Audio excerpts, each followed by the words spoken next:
Empecemos con Hegel, ¿ya? Acuérdate, el idealismo alemán, ¿no? Hegel es idealista. ¿Qué significa idealismo? Que ellos consideran que la idea prima sobre la materia, ¿no? O sea, que la idea es anterior a la materia, e incluso que la idea crea la materia, ¿no es cierto? O como dice Hegel, que la materia es solamente una de las propiedades de la idea, ¿no? Que es Dios. Para él la idea o razón absoluta es Dios, ¿no? Y esta es capaz de materializarse, o sea, volverse materia, ¿no? ¿Está bien? ¿Ya? En cambio, para los materialistas, la cosa es al contrario, ¿no? La materia existió siempre, ¿no es cierto? Y la materia es la que produce ideas a través del cerebro. ¿El cerebro qué es? El cerebro es materia, pues, y es capaz de producir ideas, ¿ya? Bueno, ahí están dos posturas, idealista y materialista, ¿ya? Este es el tema ontológico, ¿no es cierto? Hegel, ¿qué postura toma? Hegel toma la postura idealista, ¿ya? Él es un idealista alemán, ¿no? Además, muy reconocido por que sus razonamientos son bastante elevados, ¿no? Bueno, Hegel es un teólogo alemán, ¿ya? Influenciado por Spinoza, ¿ya? Hegel es autor de un libro que se llama La ciencia de la lógica, ese es uno, y otro, La fenomenología del espíritu, ¿ya? Las posturas del idealismo alemán son el panteísmo y el panlogismo, ¿ya? Son las posturas de Hegel también, ¿ya? Ya tú sabes qué es el panteísmo, ¿no? El movimiento general de las cosas, ¿no? El movimiento es, perdón, el movimiento genera las cosas, ¿ya? Eso es lo que dice Hegel, ¿ya? El movimiento es el que genera las cosas. ¿Y el movimiento qué es? El movimiento es Dios, pues. Por lo tanto, Dios se concretiza en las cosas. Ya ves, te decía, ¿está bien? La naturaleza es una etapa del desarrollo del Dios. Entonces, ahí está su panteísmo, pues. Él cree que Dios es la naturaleza, pero es una de sus etapas, ¿no? Dios además puede ser más que la naturaleza. ¿Qué cosa es más que la naturaleza? Espíritu, pues, que está antes y después de la naturaleza incluso, ¿ya? Entonces ahí está su panteísmo, ¿ves? Como tú verás, es una forma de creer muy distinta, ¿no? A cómo creen los cristianos en un Dios, por ejemplo, ¿no? ¿Qué más? Además también la postura de Hegel es el panlogismo. ¿Qué es el panlogismo? ¿Ya? Ya hemos visto que Dios, que es el movimiento del mundo, que es la suprema razón, ¿no? Es también llamado idea absoluta, razón universal. Por lo tanto, ahí acá viene el panlogismo, ¿ya? Es lo que propone Hegel. Todo lo real es racional y todo lo racional es real. Eso propone Hegel, ¿ya? O sea, todo lo real, lo que existe realmente, tiene una razón de ser. Y toda razón de ser, o sea, toda idea que tiene razón, también se plasma en la realidad. Eso es lo que él va a decir, ¿ya?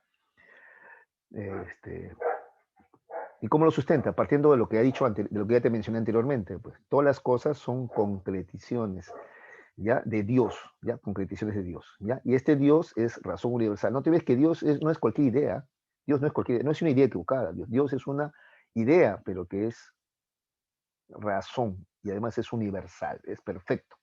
Entonces, todo lo que existe es racional, ¿ya? O sea, todo lo que existe, en otras palabras, para decirte lo más claro, todo lo que existe, existe por una razón, todo tiene su razón de ser, hasta un mosquito existe pues por algo, algún papel cumple, ¿ya? ¿Está bien? Entonces, todo lo que existe es racional, tiene su, acá está, ¿ves? Razón de ser, su justificación racional, su porqué, de tal manera que si una cosa perdiese su razón de ser, entonces simplemente no existiría o desaparecería. ¿Ya? ¿Está bien? En la medida que Dios, razón universal, se va desarrollando, se hace cada vez más libre. ¿Ya? A ver, acá vas a entender mejor cómo es esto de que Dios se puede concretizar en la naturaleza y luego volver otra vez a ser espíritu. Y así en un ciclo interminable. A eso se le llama dialéctica, pues que es el aporte de Hegel. ¿Ya? A ver, mira, cada vez se hace más racional y más libre. ¿Ya? Entonces Dios se concretiza, por ejemplo, en una piedra. Pero luego, una planta. Ay, caray, disculpen. La planta es, digámoslo así, más racional y más libre en todo caso que la piedra. El animal lo es más que la planta. El hombre primitivo lo es más que ese animal, ¿no? ¿Más qué? Más racional y más libre, pues. El hombre egipcio es más racional y más libre que el primitivo. El hombre griego lo es más, el ilustrado de la ilustración. ¿Te acuerdas? Kant es de la ilustración, por ejemplo, Diderot, ¿no? Son de la ilustración. Y llegamos al hombre alemán del siglo XIX, que es la época en la cual vivía Hegel. Ya, este es más libre todavía, ya más racional y más libre. ¿Está bien? Entonces, mira cómo Dios se concretiza primero en naturaleza, luego Dios mismo ya comienza a tener forma de espíritu, comienza a recuperar, digamos así, su forma de espíritu, ¿dónde? En los hombres, porque los hombres tienen espíritu, los animales no. ¿Ya? Y así marcha nuevamente a la idea absoluta o razón universal, ¿no? Que es el comienzo y el final, ¿no? ¿Está bien? ¿Ya? Eso es lo que propone Hegel, ¿ya? Muy bien. Ahora, este espíritu que está en el hombre a su vez también evoluciona. Así como la naturaleza tiene esta evolución, que es una marcha interminable hacia lo racional y libre, sin olvidarte que lo más racional y lo más libre, ¿quién es? Dios mismo. Dios es la idea absoluta, ¿ya? O sea, la más libre, y además es razón universal, ¿ya? Listo, ya. Pero así como la naturaleza o Dios tiene esta marcha, el espíritu mismo también tiene, ¿ya? A ver, vamos a ver. Pero primero veamos algunas cosas acá. A ver. El Estado alemán, por lo tanto, garantiza la libertad del hombre, ¿ya? Es uno de los momentos de mayor racionalidad y libertad de espíritu, ¿ya? Él es alemán, pues justamente, ¿no?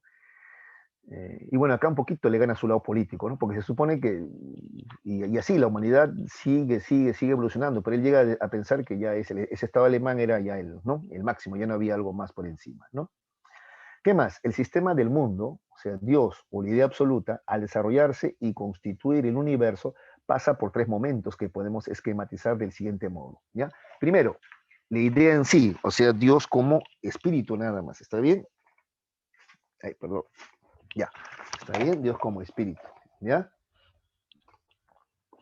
Luego tenemos, a ver, Dios y la idea de Dios en sí, ¿no? Momento en que Dios se presenta como el generador de todo. La idea en sí es estudiado por la lógica, ¿ya? La lógica va a estudiar a este Dios en sí. ¿Está bien? Porque no te olvides que Dios en sí, ¿qué es? Dios como razón universal, ¿ya? Solamente la razón. Esa razón es la que luego va a crear a la naturaleza, al mundo, o él mismo se va a constituir, se va a concretizar en tal, en naturaleza y mundo. ¿Está bien? ¿Ya? De tal manera que por eso, pues si Dios es racional, todo lo que existe tiene que ser también racional. O sea, todo existe por algo. ¿Está bien? Tiene un porqué. ¿Está bien? ¿Ya? Entonces, a ver, la idea de Dios en sí, o sea, el momento en que Dios se presenta como el generador de todo, o sea, como la razón universal. ¿Ya? ¿Y quién estudia esa razón universal? La lógica. ¿Ya? Luego viene otra etapa ya, Dios como idea fuera de sí, o sea, como naturaleza. Es momento en que Dios en su desarrollo se transforma en naturaleza. En este momento de desarrollo, el objeto de estudio es de la filosofía de la naturaleza, ¿ya? Para entender a la naturaleza y a través de ella a Dios en esta etapa, ¿ya? Tres, la idea que vuelve a sí o espíritu, ¿no? Nuevamente Dios, ¿no? Vuelve a ser espíritu. Momento en que la naturaleza genera al hombre, aquel que tiene conciencia de sí mismo, y producirá teorías sobre todo este proceso, ¿no? El espíritu pasa a su vez por tres momentos. Y entonces, esto aquí no va a estudiar, a ver, no nos dice acá, ¿no? A la idea que vuelve a sí mismo espíritu, momento en que la naturaleza genera al hombre, aquel que tiene conciencia de sí mismo, eso es espíritu, pues, ¿ya? De este proceso, ¿ya? Ya, este espíritu pasa a su vez por tres momentos. Acá te va a decir, me parece, cómo es esto, ¿ya? El espíritu subjetivo, los contenidos de la conciencia, pero de cada ser humano individual. ¿Ya? Esto lo puede estudiar la psicología, por ejemplo. No, no lo puede, lo estudia la psicología. ¿Ves? Acá está el completo, sino que acá no está completo. ¿Ya? Este espíritu subjetivo, o sea, los contenidos de la conciencia de cada ser humano que estudia la psicología. Luego está el espíritu objetivo, o sea, que no está dentro de ti, sino fuera de ti, ¿ya? Fuera del ser humano. Concretización de esos contenidos de la conciencia, ¿no? O sea, en la sociedad, ¿ya? Aquí se encuentra, acá, ¿ves? Acá dice, la sociedad y el Estado, ¿no? ¿Quién puede estudiar eso? La política, ¿no es cierto? Por ejemplo, ¿no? Finalmente tenemos el espíritu absoluto. Son los mayores productos de la sociedad, ¿ya? El arte, la religión y la filosofía, ¿no es cierto? ¿Ya? La filosofía es la ciencia que describe todo este desarrollo o despliegue de Dios desde el momento en que es idea en sí, ¿no? Pasando por este, a volver a ser, ¿no? Espíritu, así o espíritu, ¿está bien? Listo, me estoy confundiendo con los nombres ya. Listo, a ver, entonces, a ver, como ves tú, para Hegel, ¿ya? Todo proviene de la idea absoluta o razón absoluta, ¿ya? O razón universal, perdón, que es Dios. ¿Está bien? Es Dios mismo en que, como parte de su proceso de desarrollo, él como idea decide concretizarse y volverse naturaleza. Y dentro de la naturaleza evolucionar, ¿no? Desde las rocas hasta plantas, animales y hasta llegar al ser humano. Y cuando llega al ser humano ya está recuperando otra vez espíritu, porque el ser humano tiene espíritu, ¿no es cierto? ¿Ya?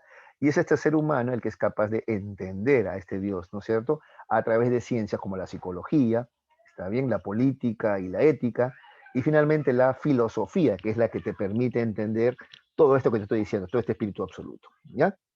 Bueno, Hegel es filósofo, no podía ser de otra manera, ¿no? Listo. Listo. Además, destaquemos la concepción dialéctica, ¿ya?, del mundo. Dice, como Dios es movimiento racional que pasa por diversas etapas, entonces es un permanente devenir de manera ordenada, ¿ya? ¿Cuál es el orden? Este que está acá, ¿ya? No te olvides que para él primero cambian las ideas y luego la realidad o naturaleza. No te olvides de eso, ¿ya? Él es idealista por eso. Entonces, él propone que las ideas se desarrollan de esta manera. Primero hay una tesis, que es una afirmación, ¿está bien? Luego hay una antítesis, que es la negación de esa afirmación. Y luego surge una idea superior, que es la negación de la negación o síntesis. Sin embargo, con el tiempo, esta síntesis se vuelve una tesis ya conocida, hasta que aparezca una antítesis y luego nuevamente síntesis. Así es. Entonces, las ideas avanzan por contradicción, ¿ya? Donde hay una afirmación, luego una negación que contradice dicha afirmación, y luego hay una negación de la negación que genera una síntesis, ¿ya? Entonces, así cambian las ideas, y cuando cambian las ideas, cambia la naturaleza o cambia el mundo, ¿ya? Haber dicho de manera más clara. Entonces, para Hegel, ¿por qué la humanidad avanza por negación? Entonces, por ejemplo, las ideas, supongamos, ya de los señores feudales en la Edad Media, eran una tesis, ¿ya? Está bien porque que haya desigualdades, porque hay hombres que son superiores, hay hombres que venimos de buena familia, que somos nobles, y hay hombres inferiores, ¿no? Etcétera, ya. Esa es la tesis. Pero luego, con la Revolución Francesa surge la negación de eso, no, todos somos iguales ante la ley, nacemos con las mismas condiciones, ¿no? Es lo social lo que determina, etcétera, ya. Entonces hay una negación, hay una antítesis, chocan las dos ideas y va a surgir la negación de la nación, una síntesis, un nuevo Estado, ya no el feudal, sino el burgués, ¿no es cierto? ¿Ya? O liberal, si tú quieres, ¿ya?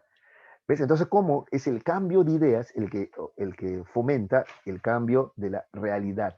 Así es para Hegel, porque Hegel es idealista, ¿ya? Si quisiéramos saltearnos y ver a Marx, Marx diría que no. Para Marx es al revés. Para Marx cambia la realidad y esa realidad genera cambio de ideas, ¿ya? Listo. A ver, un minutito acá venga a tener que permitir que deje de compartir, a la cual llamo, a la sociología le va a llamar física social. A ver, ¿quién sabe? Spencer. No, estaba cerca. Herbert Spencer también es positivista, pero este es Augusto Comte, Augusto Comte. A ver, te comento. Para Augusto Comte, la física, ¿ya?, es la ciencia modelo. Todas las demás que quieren llamarse ciencias tienen que imitar a la física, ¿ya? A la física. Pues yo te dije una vez en psicología, no, bueno, no, contigo no llevo psicología, ¿no? Bueno, a mis alumnos de psicología siempre les digo, el positivismo, el conductismo tiene una base filosófica positivista, ¿ya? ¿Está bien? Skinner, ¿no?, Watson, que son positivistas, tienen una base filosófica positivista, ¿está bien? Porque ellos creen que incluso la psicología también tiene que parecerse a la física. Entonces la psicología no puede hablar de la mente, porque la mente no es algo físico. En cambio la conducta sí es algo físico, entonces hablemos de conducta. Entonces se hacen llamar conductistas, pues. ¿Está bien? ¿Ya? Entonces Augusto Comte, a la sociología también, él considera que la sociología tiene que parecerse a la física, por eso le va a llamar física social, le va a llamar. ¿Está bien? Este es Augusto Comte. ¿Ya? Él cree, es lo que cree en las ciencias llamadas ciencias duras, así le llaman, ¿no? A la física, a la química, ¿no? Le llaman ciencias duras. En cambio, a las otras, a la psicología, a la sociología, le llaman ciencias blandas porque no se basan en hechos físicos, ¿no? Así van a decir ellos, ¿no? Los seguidores de Augusto Comte, quiero decir. Ya, 11. El concepto de noumeno, ¿ya? ¿Te acuerdas? Ese es de Kant, ¿no? Y el apriorismo kantianos, ¿está bien? O la filosofía de la totalidad hegeliana, de Hegel, ¿no? Corresponderían, según Comte, a qué estadio del pensamiento humano. A ver. No sé. Claro. No podríamos decir que estas son creencias, son intentos especulativos de explicar la realidad, ¿ya? Eso es filosofía o metafísica, ¿ya? Según Comte, ¿ya? 12. La llamada muerte de Dios, la transmutación de todos los valores y la exaltación de lo dionisiaco fue proclamado por esas recontrafáciles, ¿no? ¿Quién es? La D. Nietzsche, claro. Nietzsche, ¿no? Claro, la muerte de Dios. La transmutación de los valores es el cambio de los valores, ¿ya? Eh, Insisto, para Nietzsche, lo bueno y lo malo te lo impuesta la sociedad. Y no necesariamente lo bueno es bueno y lo malo es malo, de repente es al revés, ¿no? Por ejemplo, a ver, ser humilde te han dicho que es bueno, ¿no? ¿Y qué tal si ser humilde más bien es malo? Es parte de tener una moral de esclavo, ¿no? Está bien, más bien lo adecuado es ser seguro de sí mismo y decir todo lo que vales, ¿no? Así diría él, por ejemplo, ¿no? El tema de la humildad de repente está sobrevalorado o está equivocado, ¿ya? Muy bien. 13. No corresponde al pensamiento de Nietzsche. La B. La B, el eterno retorno, ¿no es cierto? ¿Ya? La voluntad de poder sí, la moral del amo y el vitalismo también, evidentemente, ¿no es cierto? ¿Ya? Muy bien, muy bien. Listo. Bueno, esos son datos nada más, no hay mucho que decir. Listo. Según Augusto Conte, ¿la filosofía qué es entonces? A ver, porque la filosofía no brinda conocimiento, o sea, la que brinda conocimiento es la ciencia. Entonces, ¿la filosofía qué es? Solamente especulación, ¿ya? Suposiciones. Usas la razón, supones, especulas, pero todavía no te basas en hechos. Cuando tú te basas en hechos, ya has superado el periodo metafísico o filosófico y has entrado al periodo positivo o científico, ¿ya? Entonces la filosofía para Augusto Conte es mera especulación, suposiciones sin pruebas efectivas, sin basarse en hechos, ¿ya? 14 es la D. 14 es la D. 15. En el esquema positivista de Conte, durante el estadio metafísico, la realidad se explica mediante en el periodo metafísico, la filosofía, pues, mediante la filosofía, ¿no? Delante de la filosofía. 16. Según Nietzsche, el superhombre se guía por su intelecto, tiene moral del esclavo, no, ni hablar, ¿no? ¿Le teme la vida? No, tampoco. El hombre de la actualidad le teme la vida, el superhombre no. Practica la actitud, ajá, apolinea, no, tampoco, la dionisiaca, ¿no? ¡Oh! ¿Y ahora? Creo que te falta una opción, ¿ah? Se guía por su intelecto, moral de esclavo, le teme la vida, no, ninguna, chicos, acá falta una opción, ¿ah? Uy, qué error he cometido acá, o no le he copiado bien. ¿Ya? ¿Qué podría ser? Seguía por la actitud dionisiaca, ¿no es cierto? O seguía por la voluntad, tendría que decir, ¿ya? A ver, en por su intelecto, no, por la voluntad de poder específica, ¿no? ¿Moral de esclavo? No, el superhombre tiene moral del amo. ¿Le teme la vida? No, de ninguna manera, ¿está bien? ¿Y practica la actitud apolínea? No, la dionisiaca. Ya, bueno, acá hay un error, chicos, un errorcillo. O no he copiado la opción ello. Ya. 17. En la filosofía marxista, el estudio de las leyes de la sociedad se da en... ¿Quién estudia las leyes de la sociedad? El materialismo histórico, pues hijos. Las leyes de la naturaleza estudia el materialismo dialéctico, ¿ya? Como en la naturaleza, por ejemplo, se expresa la lucha de contrarios, ¿está bien? ¿Ya? Como, por ejemplo, las especies evolucionan cuando luchan por la sobrevivencia, ¿no? Entonces, la lucha por la supervivencia hace que sobreviva el más fuerte, ¿no? ¿Está bien? Y así en la naturaleza se van imponiendo los más fuertes. Ya, esa es la explicación de las leyes naturales, es el materialismo dialéctico. Cuando, ¿quién explica las leyes de la historia o de la sociedad? El materialismo histórico, ¿ya? 17C. 18. Escriba verdadero o falso según corresponda, luego marque la alternativa correcta. Ya, a ver. Nietzsche es un filósofo irracionalista. Sí, porque le da más importancia a la vitalidad, ¿ya? A la voluntad, ¿ya? Eso es verdadero. Aristóteles propone la teoría semántica de la verdad. No. La teoría semántica de la verdad, para ahorrar tiempo, la propone Tarski, ¿no? Tarski, ¿ya? Esa teoría semántica de la verdad es de Tarski, no es de Aristóteles. Sartre centra su trabajo en los problemas epistemológicos. No. Además, cuando hemos hablado de Sartre, lo hemos visto dentro del periodo, perdón, abordando temas antropológicos, ¿no? Él se pregunta acerca de qué es el hombre. Y esos estudios antropológicos lo llevan luego a los temas ontológicos. ¿Qué es el ser? ¿No? ¿Qué es el ser? Pero no epistemológicos, ¿no? O bien antropológico o bien ontológico, ¿ya? El hombre y qué es el hombre, ¿ya? Pero no epistemológicos, ¿ya? Sartre no entra mucho a temas epistemológicos, eso también es falso, entonces. Karl Popper se opone a los planteamientos del Círculo de Viena, claro, sí se opone, pues, ¿no es cierto? ¿Ya? ¿Se acuerdan? La falsación, ¿no? Listo, entonces tenemos a ver qué respuesta sería. La D sería la más adecuada. Verdadero, falso, falso, verdadero. ¿Ya? La D. 19. En nociología, los racionalistas y los empiristas discrepan respecto del conocimiento. Dice, a ver, en la nociología, el problema del conocimiento, ¿no? La C. Los racionalistas y los empiristas, claro, claro. ¿Cuál es el origen, no? Si la razón o la experiencia, ¿no? Y finalmente la 20. Para el sistema hegeliano, arte, religión y filosofía corresponden al espíritu absoluto, ¿no es cierto? Absoluto, claro. El objetivo es la conciencia, los sentimientos. Perdón, perdón, lo subjetivo. Objetivo, la familia, la sociedad y el Estado, objetivos, ¿no? Y cuando hablamos de arte, religión y filosofía, ese es el espíritu absoluto, ¿ya? Esa es expresión de espíritu absoluto, ¿ya?